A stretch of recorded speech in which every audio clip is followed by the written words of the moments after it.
नमस्कार दोस्तों, मैं चंदन कुमार। आज मैं आपको बताने जा रहा हूँ भोजपुरी की टॉप हीरोइन एक फिल्म करने का कितना रुपए लेती है। चलिए वीडियो शुरू करने से पहले आपसे रिक्वेस्ट है कि आप मेरे चैनल को सब्सक्राइब कर दीजिए। वीडियो अच्छा लगे तो मेरे वीडियो को लाइक कर दीजिएगा। चलिए वीडियो शुरू करते हैं। नंबर 1 पर है मधु शर्मा। मधु शर्मा अधिकतर देशभक्ति फिल्म पसंद करती है और अपने पसंद की फिल्म ही करती है। मधु शर्मा एक फिल्म करने का 15 लाख रुपए लेती है। नंबर 2 पर है स्मृति सिन्हा। स्मृति सिन्हा खेसारी लाल के साथ ज्यादातर फिल्म करती है। करियर का पहला फिल्म खेसारी लाल के साथ ही किया था। स्मृति सिन्हा एक फिल्म करने का 10 से 15 लाख रुपए लेती है। नंबर 3 पर है निधि झा। निधि झा उर्फ लुलिया। निधि झा को पवन सिंह का फिल्म सत्या से पहचान मिला। निधि झा एक फिल्म करने का 12 लाख रुपए लेती है। नंबर 4 पर है रितु सिंह। रितु सिंह मेहंदी लगा के रखना फिल्म से पहचान मिला। रितु सिंह एक फिल्म करने का 8 से 10 लाख रुपए लेती है। नंबर 5 पर है अंजना सिंह। अंजना सिंह 18 महीने में 30 फिल्म करके रिकॉर्ड बना दिया। अंजना सिंह बहुत मेहनती हीरोइन है। अंजना सिंह एक फिल्म करने का 15 लाख रुपए लेती है। नंबर 6 पर है रानी चटर्जी। रानी चटर्जी ससुरा बड़ा पैसा वाला से बहुत ज्यादा सुर्खियां बटोरी थी। रानी चटर्जी अब ही टीवी सीरियल में काम कर रही है। रानी चटर्जी एक फिल्म करने का 20 लाख रुपए लेती है। नंबर 7 पर है काजल राघवानी। काजल राघवानी और खेसारी लाल यादव की जोड़ी वाली फिल्म ज्यादातर हिट होती थी। दोनों को बेस्ट जोड़ी का अवार्ड भी मिल चुका है। काजल राघवानी एक फिल्म करने का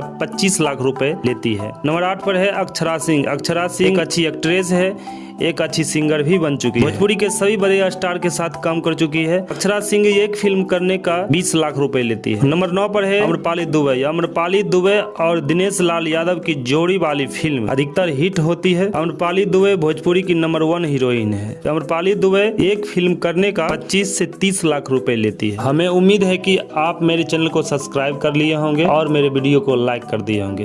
धन्यवाद।